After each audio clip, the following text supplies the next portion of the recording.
Okay, so are you ready to dive into something kind of crazy? Always.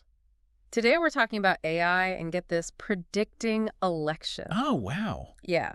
We found this research where they used a large language model, Okay. ChatGPT 4o, the one trained on info up to October 2023, Right. to try to simulate how people answer surveys. Hmm. And then they used that to see if they could predict US election results. Interesting. So did it work? Well, they didn't just theorize about it. They Right. tested it on the 2016 and 2020 elections. Wow. And they even made a prediction for the 2024 Harris-Trump race. Fascinating. So how did they even start? Like, how do you even begin to teach an AI to predict elections? Well, they started by feeding the AI demographic data from actual people. They Okay. pulled data from the World Values Survey and the American National Election Studies. So like age, gender, income, location, all that. Exactly. All those things that make you, well, you. Like a digital mirror of the voters. Pretty much. So now the big question is, did it actually work? Could the AI actually think like us?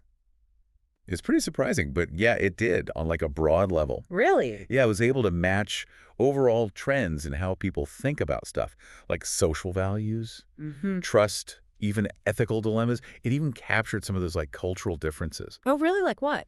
Well, for example, it was able to reflect the differences in values between the U.S. and China. Wow, that's pretty impressive. It is, So it could think like, so did it perfectly predict those past elections? but not perfectly, Right. but it got pretty darn close. Okay. How did they test that? They had the AI vote in the 2016 and 2020 elections. Oh, so like they gave it the demographics of real voters from those elections and said, okay, now vote. Exactly. They were basically having the AI play the role of millions of voters. That's so cool. Okay, so how did they get it to vote? Well, they actually used two different prompting methods. Prompting. Yeah. So one was a simple role play prompt, like just telling the AI to imagine it was a voter. And the other was way more complex. It like took into account things like the history of how each state votes. Oh, so they're giving it more information to work with. Okay, I gotta know which one did better. But the complex prompt nailed it. It predicted most states correctly. Wow. But even the simple prompt did pretty well. Like when they combined its predictions with real historical data, it got pretty close. Interesting. Okay, so now the moment of truth. Drum roll, please. What about the 2024 prediction? Well, this is where it gets kind of wild. Okay, I'm on the edge of my seat. All of the methods they used predicted a Trump win. Like he was projected to get around 300 electoral votes. Really? Are we saying AI is like the new Nostradamus? Should we just like cancel the election now? Whoa, hold on. Haha, okay. This is just one study, Right. and things change constantly in politics. So, And of course, don't forget, this was recorded before the actual election even happened. good point. Good point. And But it does make you think, right? it really does. Like, if AI can get this close to predicting an election, what else could it figure out about us? Is there anything these things can't do? It's a great question. And the researchers did look into some of the AI's limitations. Oh, really? So it wasn't perfect. Tell me more about where it messed up. Well, one of the interesting things they found was that it tended to overestimate how progressive Americans really are. Oh, really? Yeah, particularly on LGBTQ plus issues. Interesting. Why do you think that is? Could it be something about how it was trained? It could be. Mm? It definitely highlights the fact that even the most advanced AI still has limitations. It can only work with what we give it. Right. So if the data is skewed in some way, that bias is going to show up in the AI's predictions. Exactly. And the paper does a good job comparing this to other research that has found similar biases in AI. It's a good reminder that we have to be careful about how we interpret what AI tells us. Yeah, for sure. So it's not a perfect crystal ball, but it's still pretty impressive. It is. And even where the AI struggled, it gives us some valuable insights. Okay, so tell me more about how they got this AI to mimic human thinking.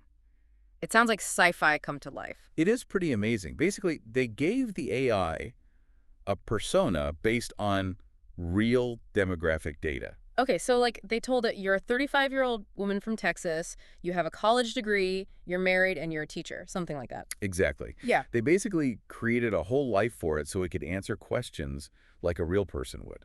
That is wild. So then they hit it with questions from that World Values Survey. Yup, everything from views on social issues to those classic ethical dilemmas. Okay, so how did the AI actually answer these questions? Did it just like randomly pick agree or disagree? Well, this is where it gets a little technical. Okay. They use something called prompt engineering. Yeah. It's basically like giving the AI a set of guidelines to follow when it's answering. Okay, I see. So it wasn't just randomly spouting off opinions. It had to consider all these different factors and then decide how its digital persona would answer. Exactly. And the fact that it worked so well shows just how powerful these language models are becoming. But like we talked about, it wasn't perfect. We'll dive into some of the areas where it struggled a little later on. Okay, sounds good. So the AI could answer individual survey questions. But how did they go from that to predicting entire elections? That seems like a huge leap.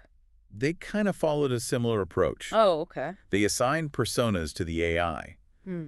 But this time, they used data from the American National Election Studies. And that one focuses specifically on voting behavior. Right. So they were looking at things like age, race, education, religious affiliation, income, even how closely someone follows politics. So they set up a mock election inside the AI's world using data from past elections to see if it could predict the outcome. Exactly. And the results are, well, you'll have to wait for part 2 to find out. Let's just say it gets pretty interesting. Oh man, now I'm really curious.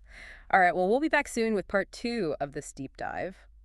We'll pick up right where we left off and reveal those results and what they might mean for the future. I can't wait. See you soon. See you then.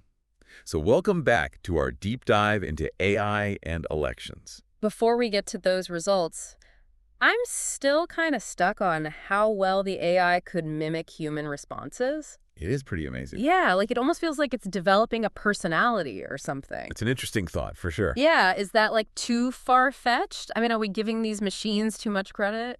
Well, researchers are still trying to figure out what's really going on inside these models. Right. But one thing is for sure, they could do some really complex stuff. Yeah, so remind me, how did they go from like individual questions to predicting entire elections? Well, they basically created a mock election inside the AI. Okay. And they used data from the American National Election Studies for that. Right. The one that focuses on voting behavior. Exactly. Okay, so they were feeding the AI info about real voters, like their demographics, their political leanings, all that stuff. Yep. And then basically asking it, okay, now based on all this, predict how these people would vote. And they use those two prompting methods we talked about, right? Yeah, they did. The simple one where the AI just pretends to be a voter, and the more complex one that takes history into account. Exactly. Okay, enough suspense. Spill the beans. How did it do? Did it nail those past elections? Well, let's start with 2016. Okay. So with a simple prompt, it got a decent number of states wrong. So not perfect. But when they combined its predictions with like the real historical data, Yeah. it got way closer to the actual results. Interesting. So it needed that extra bit of context to really shine? It seems that way. Okay, what about the more complex prompt, the one that already had that historical data baked in? Well, that one did a really impressive job right out of the gate. Oh, wow. It predicted most states correctly. Wow, that's really cool. Yeah, it is. Okay, so did it do even better in 2020? Well, the complex prompt kept doing well. Okay. And the simple prompt got better when they added in that historical data. Hmm. But it still wasn't as good as the more complex one. Right, so it seems like the more info you give the AI, the better it does. Yeah, it really underscores that it's not just about the AI itself. It's also about the data and the instructions you give it. Right, garbage in, garbage out, as I say. Exactly. Okay, enough teasing. What did the AI predict for 2024? Well, as I mentioned earlier, all the methods pointed toward a Trump win. Really? Yeah, they projected that he would get around 300 electoral votes. Wow. Okay, but again, we're recording this before the election. Right. Anything could happen. Absolutely. We can't stress that enough. Yeah, for sure. This is just one study, and there are so many factors that could change things. Okay, good point. But even if this specific prediction doesn't come true, the implications are still huge, right? Oh, absolutely. Like, if AI can get this close to predicting an election, what else could it do? Could it, like, predict consumer trends or even social movements? I mean, it's certainly possible. Imagine being able to predict which products are going to be hits, or what social issues are going to take off, or even how people are going to react to, like, major world events. Yeah, that is mind-blowing, but also a little bit scary. It is. Like, if it can predict our behavior, well, does that mean we have less free will than we think? That's a really deep philosophical question. Yeah, maybe we'll save that for another day. Yeah, good idea. But I do think it's important to talk about, like, the impact this kind of tech could have on society. It's important. Because, I mean, it's not all good, right? Definitely not. Yeah. There's some real risks to think about, too. Okay, so let's talk about those. What are some of the things that worry you about AI predicting human behavior? Well, one of the biggest concerns is misuse. Okay, what do you mean? I mean, if AI can predict what we're going to do, it could also be used to manipulate us. Oh, yeah, I can see that. Like, you know how we already get targeted ads based on what we do online? Yeah. Imagine that, but on a much larger scale with AI calling the shots. Like, it could be used to create political campaigns or marketing messages that are specifically designed to exploit our weaknesses and influence our opinions. Oh, that is creepy. And it can be really subtle, too. Like, we might not even realize it's happening. Yeah, that's kind of terrifying. It is a real concern, and that's why it's so important to have ethical guidelines and regulations in place. Right. We need to make sure that AI is used responsibly Exactly. and not just to control people. Precisely. Yeah, we need to be thinking about these ethical questions now before this technology gets even more powerful. I completely agree. So where do we go from here? What are the next steps? I think continued research is really important. Okay. We need to keep learning about these models to figure out their limitations and how to minimize the risks. And it sounds like we need to be having some serious conversations about the ethical side of things. Yes, absolutely. Like we need to get policymakers, industry leaders, and the public involved in figuring out how to make sure AI is used for good. I couldn't agree more. This is definitely something we're to keep talking about on the deep dive as this technology develops. Yeah, it's a fascinating topic. But for now, I think you've given our listeners a lot to think about. I hope so. So any final thoughts before we wrap up? Well, I think it's important to remember that this is a really exciting time for AI, but it's also a critical time. Right. We have a responsibility to use this technology wisely and make sure it benefits everyone. Yeah, that's a good point. The future of AI is ultimately in our hands. Well said. All right, well, thanks so much for joining us for this deep dive. It was my pleasure. It's been really enlightening. I'm glad. And to our listeners, we hope you enjoyed this exploration into the world of AI and election predictions. Yes, thank you for listening. We'll be back soon with another deep dive into the world of cutting-edge research, so stay tuned. See you then. Okay, so we've talked about how this AI can predict elections and how they actually get it to mimic human responses. But let's get to the big question, what about 2024? All right, so as we mentioned earlier, all the methods they used pointed to a Trump win. Right around 300 electoral votes? Exactly. But of course, we're recording this before the actual election. Right, of course. Anything could happen. Absolutely. We've got to emphasize that this is just one study, and there's so many things that could change the outcome. Yeah, for sure.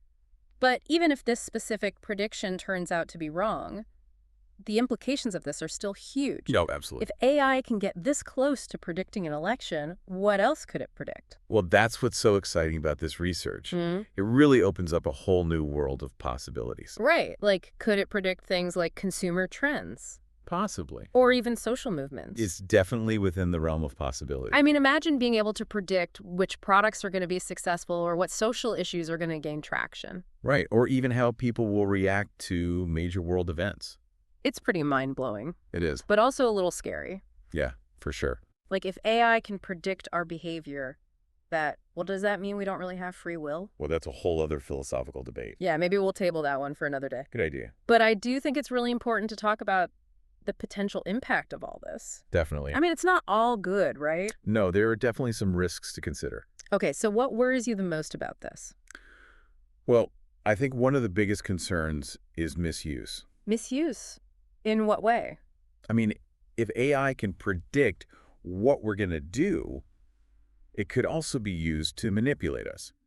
Oh, I see what you're saying. It's like those targeted ads we were talking about before, but on a much larger scale. Right. Like imagine AI being used to create political campaigns or marketing messages that are specifically designed to exploit our weaknesses. Oh, that is creepy. Right. And we might not even realize it's happening. It's like mind control. It's a real concern. And that's why it's so important to have ethical guidelines and regulations. Yeah, we need to make sure this technology is used for good, not for harm. Yeah. We need to be thinking about these ethical questions now before it's too late.